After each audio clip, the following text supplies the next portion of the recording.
हा आहे exit road आणि आता आम्ही पूर्णपणे बाहेर पडलोय. आता मेन हायवेला लागेल आणि आता इथून जवळ सुद्धा ईशा अंबानीचं घर दिसू शकतं, तर मी दाखवण्याचा प्रयत्न करेन.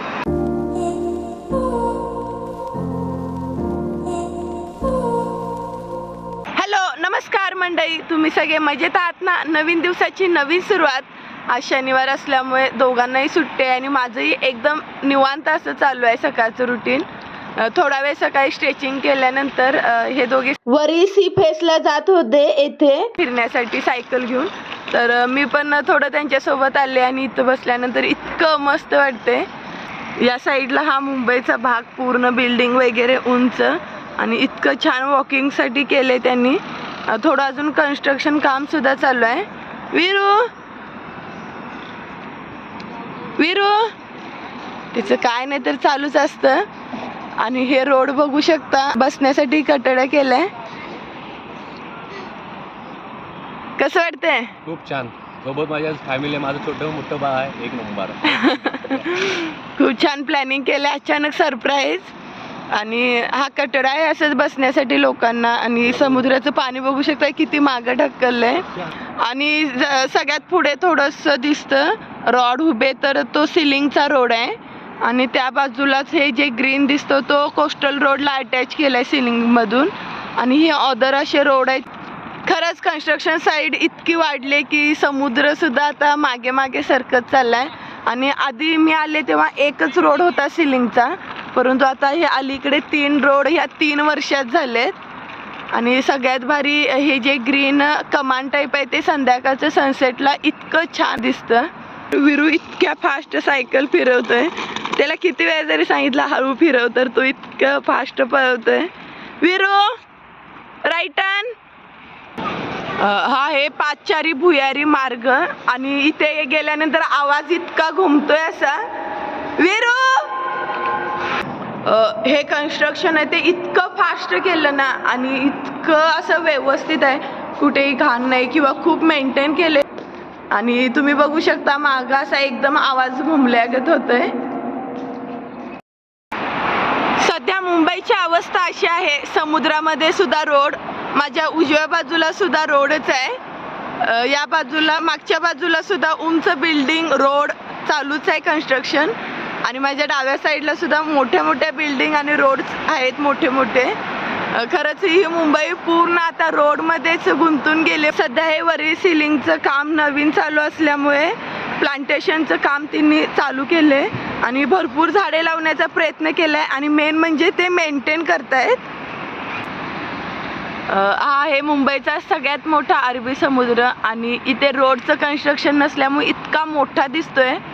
मस्त आहे हा व्ह्यू. आणि मस्तपैकी आम्ही इथं निवांत बसलो थोडं शांत वेळेमध्ये. तर पुढं बोट दिसत आहे, तर वीरूचं एकच चाललंय की मला त्या बोट मध्ये बसायचं आहे. कधी बसणार? आता हो, जाऊया जाऊया. हा आहे एक्झिट रोड आणि आता आम्ही पूर्णपणे बाहेर पडलोय. आता मेन हायवेला लागेल आणि आता इथून जवळ सुद्धा ईशा अंबानीचं घर दिसू शकतं, तर मी दाखवण्याचा प्रयत्न करेन. जवळ शूट करायचा प्रयत्न केलाय आणि खरंच इतकं मस्त दिसतंय ना. आणि हे जे 3 ओव्हल शेप आहेत ना ते पूर्ण काचेचं कन्स्ट्रक्शन आहे, मस्त वाटतं असं. आता जवळपास 2.5 किलोमीटर चालणं झालंय, त्यामुळे बाहेरच खाऊन घेणार आहे. सगळ्यात आधी आप्पे घेतलेत, आप्प्यासोबत चटणी आणि सांबर सुद्धा दिले. आता पटकन खाऊन घेते. आप्पे खाऊन संपलेत. मेथी पराठा घेतला पण तो इतका काही खास नाही लागला, त्यामध्ये मेथीचं प्रमाण कमी, पिठाचं जास्त आहे प्रमाण.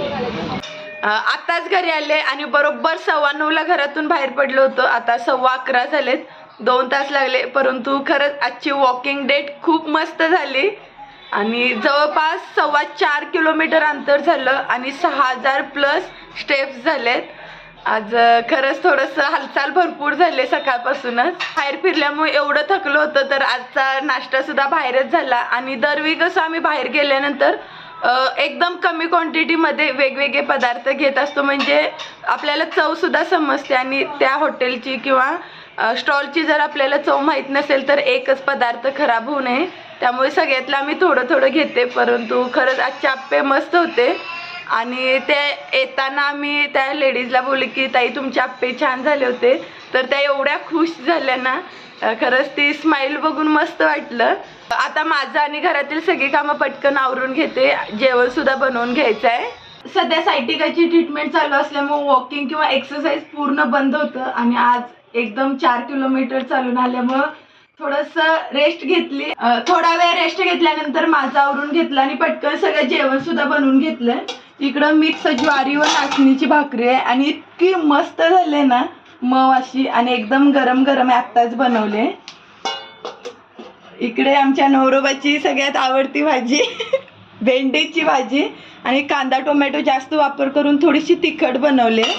इकडे साधा पांढरा भात आणि बीट कसं थोडंसं कच्चं खायला आवडत नाही त्यामुळे वाफवाय ठेवलंय. आणि इकडे वरण आहे, वरण सुद्धा एकदम असं घट्ट केलंय. शेंगा वापरल्या शेवग्याच्या आणि भरपूर कोथिंबीर वापरले कारण मला कोथिंबीर खूप आवडते. आणि इकडे सॅलेडचं सुद्धा चिरून घेतले, गाजर बीट काकडी. आता हे सगळं तयार झाले, पटकन आम्ही तिघं जेवून घेतो, भूक सुद्धा लागले. आता जेवून झालं आणि खरंच आजचं सगळं जेवण खूप मस्त होतं. मेन म्हणजे भाजीची मजा. त्यांना भेंडीची भाजी अजिबातच आवडत नाही आणि मोस्ट ऑफ कसं गावी असताना आई भेंडीची भाजी असेल तर लेकासाठी अंड्याची पोळी, दामटी किंवा वेगळी भाजी करायच्या, त्यामुळे त्यांना असं कधी सवयच नव्हतं भेंडीची भाजी खायची. परंतु अलीकडं मी असं दुसरी कोणतीच डबल भाजी नाही करत, एकच भाजी खायची आणि आज आवडीने खाल्ले. कशी झाली होती? एक नंबर मस्त झाली होती. आणि मेन म्हणजे कांदा टोमॅटो आणि थोडंसं जास्त चटणी वापरून एकदम तिखट केली होती. जेवण झाल्यानंतर सगळं आवरून सुद्धा झाले आणि विरूचा हा जो स्क्रॅपबुकचा प्रोजेक्ट होता तर ते आता तिघांचं मिळून करणं चालू आहे. सकाळी ही दोघे जाऊन हे जे काही सगळे स्टिकर्स आहेत ते घेऊन आलेत. आता विरू स्टिच करेन आणि त्यानंतर जे रायटिंग आहे ते मी करणार आहे. विरूचा जरी प्रोजेक्ट असला तरी ड्रॉइंग ते करतायत. आणि काय काढायचं आहे? पिकॉक. विरू काय? हां. आणि तू काय करणार? तुझा प्रोजेक्ट आहे ते स्टिच तू करायचं. ड्रॉइंग केल्यानंतर बाकीचं जे रायटिंग आहे ते मी करून घेणार आहे. आज दिवसभर कुठेच बाहेर जायला भेटलं नाही आणि दिवसभर मी विरूचं हे प्रोजेक्टच करत होतो. यामध्ये मोस्ट ऑफ आता 80% काम झाले आणि वाईल्ड ॲनिमलचं एक स्टिकर आणायचं राहिले, ते सुद्धा आणायचं आहे. आणि असं कसं आज दिवसभर एकदम असं शांत वाटत आहे, न रमल्यासारखं. त्यामुळे आता थोडंसं बाहेर फिरून येतोय आणि येताना त्याचं जे काही प्रोजेक्टचं शिल्लक राहिलेलं वस्तू किंवा स्टिकर्स आहेत ते सुद्धा घेऊन यायचे आहेत. त्यामुळे आता तिघे पण आम्ही बाहेर जातोय. दरवेळी आम्ही आमच्या खायच्या आवडीच्या ठिकाणी जातो, तिथे हा आनंदोत्सव कार्यक्रम चालू होता आणि आतून गाण्यांचा आवाज इतका मस्त येत होता, तर आज जाऊन बघावं म्हणून आम्ही सहजच गेलो. एंट्री फी वगैरे असंच काहीच नव्हतं, लेडीज पण भरपूर होत्या. आत गेल्यानंतर सगळ्यात आधी आपलं नाव रजिस्टर करायचं होतं. त्यानंतर एक लेडीज हळदी कुंकू देत होती, त्यानंतर एक सोनचाफा दिला व काही खाऊचं पॅकेटसुद्धा दिलं. त्यानंतर सगळ्या शेवटी 2 चिठ्ठ्या होत्या, त्यामध्ये आपलं एक नाव लिहून ती चिठ्ठी एक आपल्याजवळ ठेवायची व दुसरी चिठ्ठी त्या बॉक्समध्ये टाकायची होती, जेणेकरून नंतर ते लकी ड्रॉ काढणार होते. आणि भरपूर लेडीजसुद्धा ऑलरेडी येऊन बसल्या होत्या, परंतु खरंच हा कार्यक्रम आहे असं काहीच कल्पना नव्हती. कार्यक्रमाच्या आजूबाजूला सुद्धा भरपूर लेडीजने स्टॉल मांडले होते. हा दागिन्यांचा स्टॉल होता, त्यानंतर तोरण माळा होते, कपड्यांचा स्टॉल होता, भरपूर प्रकारचे वेगवेगळे स्टार्टर्स होते, मसाले पदार्थ व आयुर्वेदिक औषधांचा एक स्टॉल होता. साड्यांच्याही स्टॉलवर खूप छान साड्या होत्या. आम्ही सगळ्यात लेट असल्यामुळे खूप मागे बसायला भेटलं. लकी ड्रॉसाठी मला हा नंबर भेटला होता. आणि खाऊच्या बॉक्समध्ये एक समोसा, कचोरी, मोतीचूर लाडू व चिप्स होते. कार्यक्रम बघत आम्ही हे सगळं खाऊन घेतलं आधीच.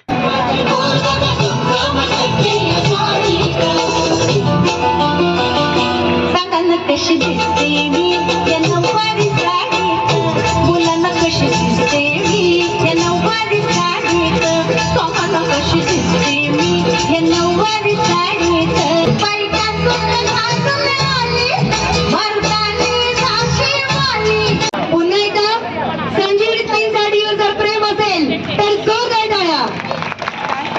ये बात आहे प्रेम आहे. वा वा वा, छान छान छान. आज मला इथं बोलवलंय खूप बरं वाटतंय बरोबर ना हो. ऐकायला आवडेल ना हो. ठीक आहे बोलतेस प्रेमाची गोष्ट म्हणजे एक प्रसंग दाखवते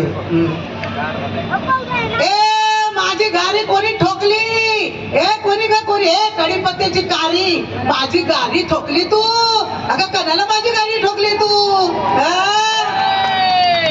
नाही तुला कोयत्याने तुझे तुकडे तुकडे केले तर नावाची इंदिरा कोहली नाही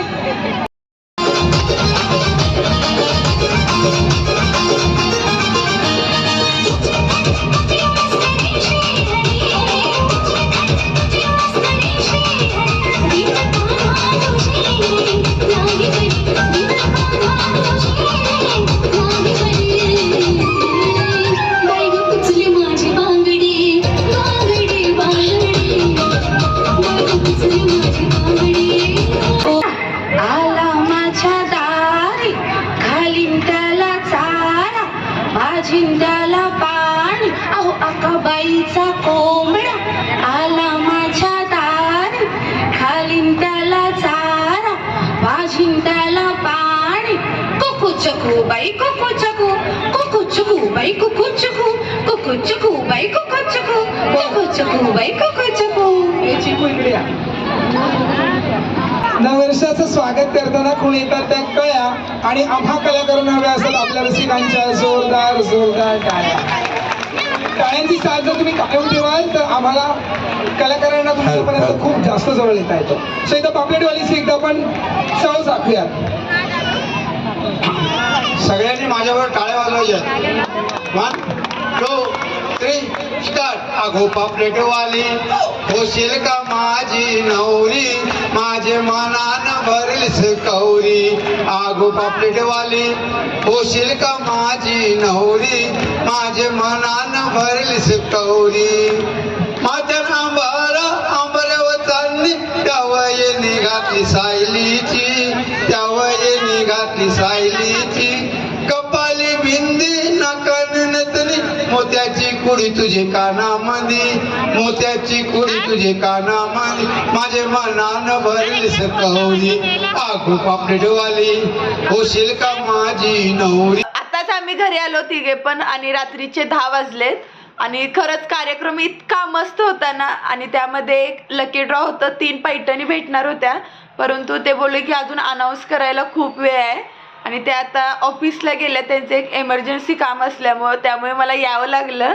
इतर वेळी जर ऑफिसला जाणार नसते तर या दोघांना मी घरी पाठवून एकटी कार्यक्रम बघत बसले असते परंतु आता ते ऑफिसला जाणार असल्यामुळे मला यावं लागलं. टास्क किंवा मंगळागौरीचे खेळ इतके मस्त होते ना आणि मी कार्यक्रम बघत असताना तेव्हा विरू कुठे गेला होता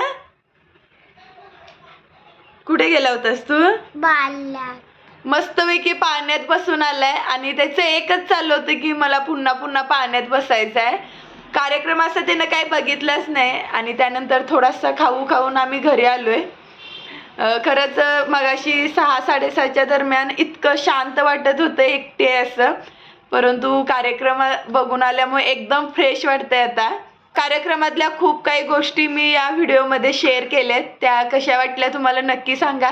व्हिडिओ आवडला असेल तर लाईक करा शेअर करा आणि चॅनेलला नक्की सबस्क्राईब करा. उद्या पुन्हा एकदा भेटू नवीन व्हिडिओमधून. तोपर्यंत तुम्ही सर्वांनी काळजी घ्या.